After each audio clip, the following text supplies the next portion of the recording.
ஓம் சாந்தி. Rajyogini Rousey binge என்கிற சிவகன்யாஜி ஹாங்காங்கில் உள்ள வசதி படைத்த சிந்தி வியாபாரி குடும்பத்தில் பிறந்தவர்.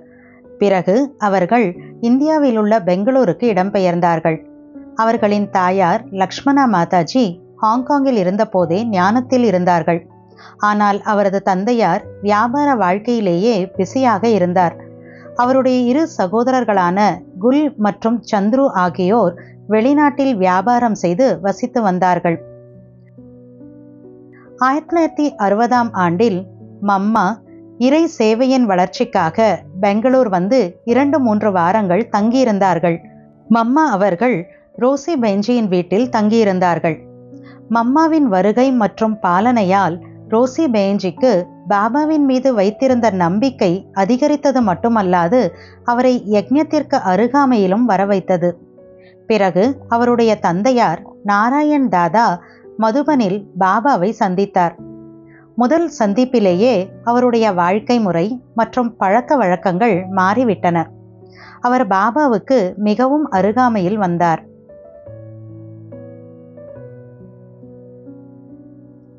இந்தியாவில் சேவை செய்யும் போது ரோசி என்ற பெயர் வெளிநாட்டினர் போல ஒலித்தது.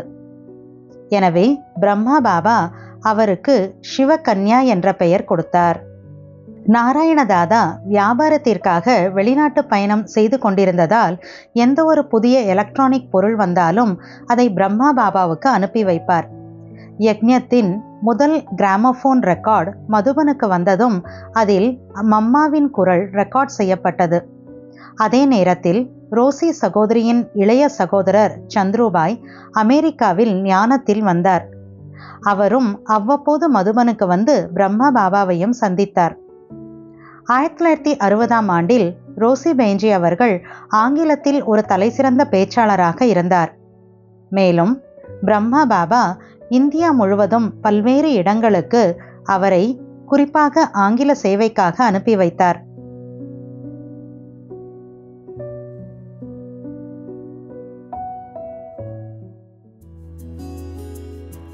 ஆயிரத்தி 1970ஆம் ஆண்டில் அவ்யக்த பாப்தாதா பிரகாஷ்மணி தாதிஜியிடம் ரோசி பென்ஜியை சென்னைக்கு அனுப்பி வைத்து தமிழ்நாட்டில் சேவையை துவக்குமாறு கூறினார்.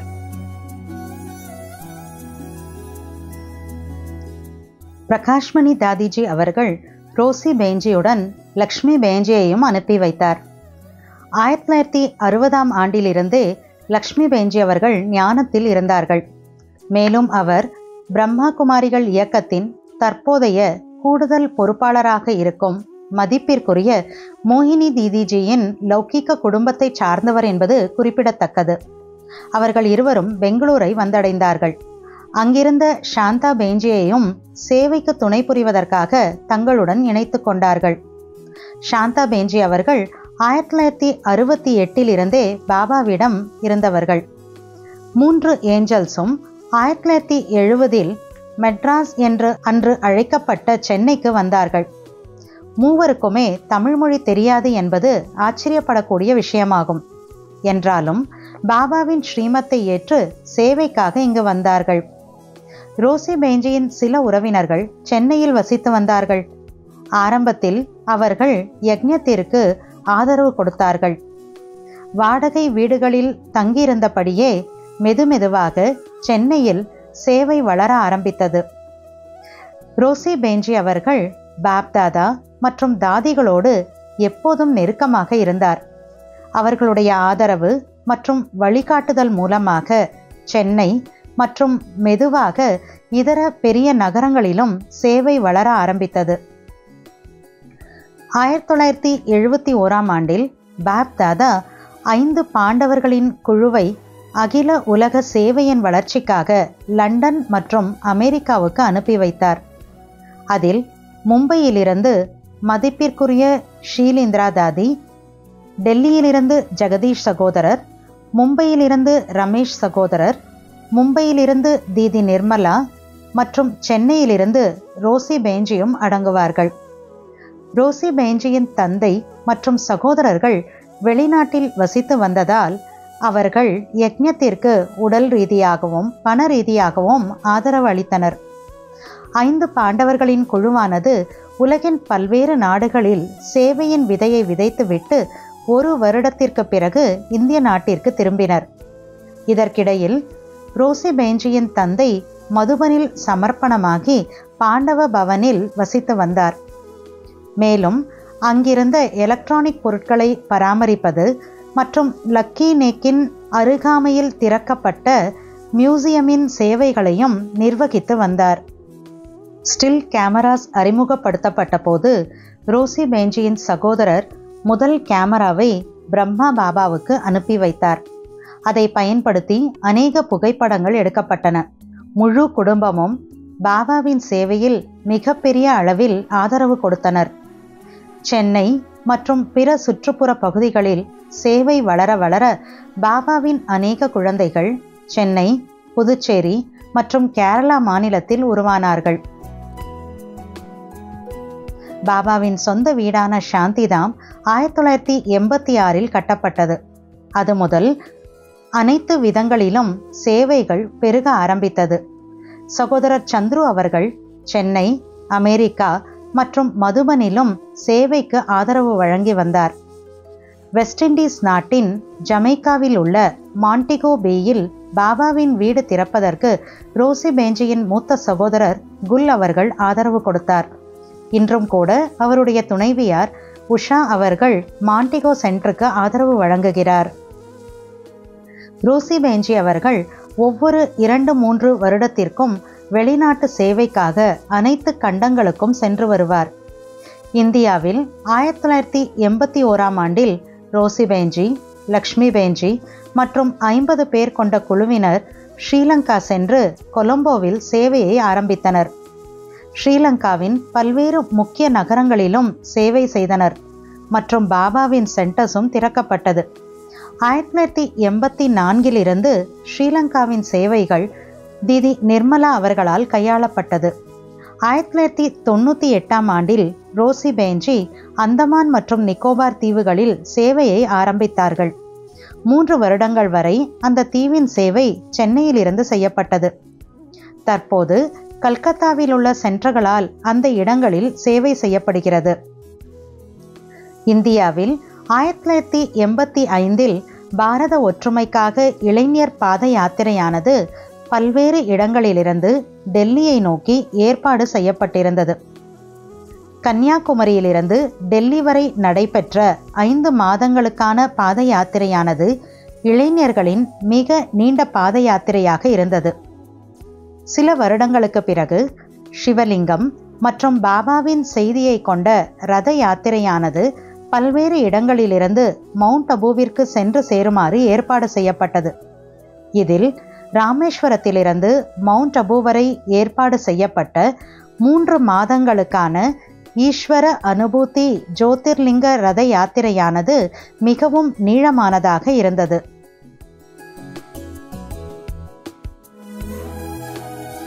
டாக்டர் சென்னாரெட்டி அவர்கள் சென்னையில் கவர்னராக இருந்தபோது இளைஞர்களின் சைக்கிள் யாத்திரையானது ராஜ்பவனில் இருந்து அப்போதைய முதல்வர் செல்வி ஜெயலலிதாவால் கொடியசைத்து துவக்கப்பட்டது.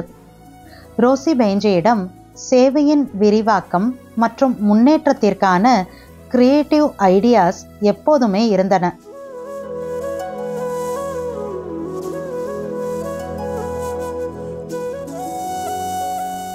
அவர் பிரகாஷ்மணி தாதிஜி, ஜான்கி தாதிஜி, குல்சார் தாதிஜி மற்றும் அனைத்து தாதிகளுடன் மூத்த சகோதரர்களுடனும் மிக மிக நெருக்கமாக இருந்தார். பிரம்மா குமாரிகள் இயக்கத்தின் டைமண்ட் ஜூப்ளி வருடமான 1996 இந்த 3 ஏக்கர் கொண்ட ஹாப்பி வில்லேஜ் பூமியானது தொடர்பில் உள்ள ஒரு குடும்ப ஆத்மாக்களால் பரிசாக கொடுக்கப்பட்டது. லைட் ஹவுஸ் கட்டிடம் மற்றும் கிச்சன் முதலியவை ரோசி பேஞ்சி மற்றும் லக்ஷ்மி பேஞ்சியால் கட்டப்பட்டது. பிறகு தமிழ்நாடு ஜோனின் சகோதர சகோதரி ஒத்துழைப்பால் 2 ஏக்கர் நிலம் வாங்கப்பட்டது மற்றும் பிற கட்டமைப்புகள் உருவாக்கப்பட்டு அனைத்து சேவைகளும் தமிழ்நாடு பிராமண குடும்பத்தினரால் செய்யப்படுகிறது. இறுதி 3 வருடங்கள் ரோசி பேஞ்சி அவர்கள் டயாலிசிஸில் இருந்தார்கள். அப்போதும் கூட தமிழ்நாட்டின் அனைத்து கிராமங்களிலும் சேவை செய்வதற்காக ஊரக மற்றும் சமூக நல கண்காட்சி பேருந்தை உருவாக்கினார். அவருடைய சகிப்புத்தன்மை மற்றும் சேவையின் உற்சாகம் இன்று வரையும் கூட நினைவு செய்யப்படுகிறது. ஆன்மீக சேவைக்கான விதையானது 3 ஏஞ்சல்ஸ் மூலமாக விதைக்கப்பட்டது. அவர்களின் ஒற்றுமை அவ்வளவு வலிமையாக இருந்தது. அது இன்று வரையிலும் கூட தமிழ்நாடு ஜோனை அனைத்து விதங்களிலும் ஒற்றுமையாக வைத்துள்ளது.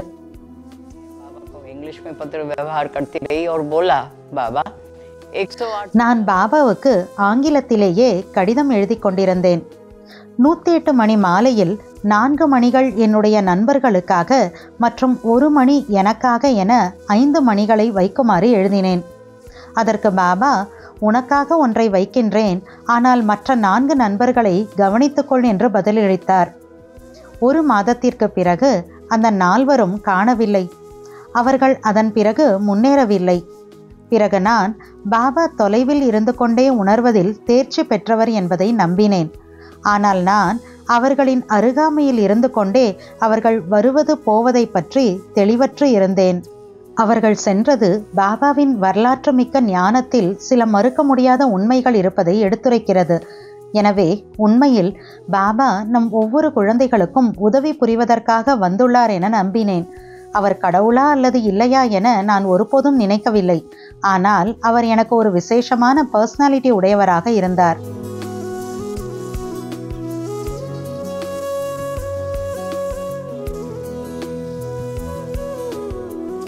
தமிழ்நாடு, புதுச்சேரி மற்றும் கேரளாவில் 54 ஆண்டுகால சேவைக்கு பிறகு முழு ஜோனிலும் 300 கிளைகள் உள்ளன. ஏறத்தாழ 1 லட்ச பிராமண ஆத்மாக்கள் உள்ளனர். இன்று வரையிலும் கூட பாப்தாதா அனைத்து தாதிகள் மற்றும் 3 ஏஞ்சல்ஸ் மூலமாக அனைத்து விதங்களிலும் வழிநடத்தப்படுவதை நாங்கள் உணர்கிறோம். பாப்தாதாவுக்கு பல கோடி மடங்கு நன்றிகள். ஓம் சாந்தி.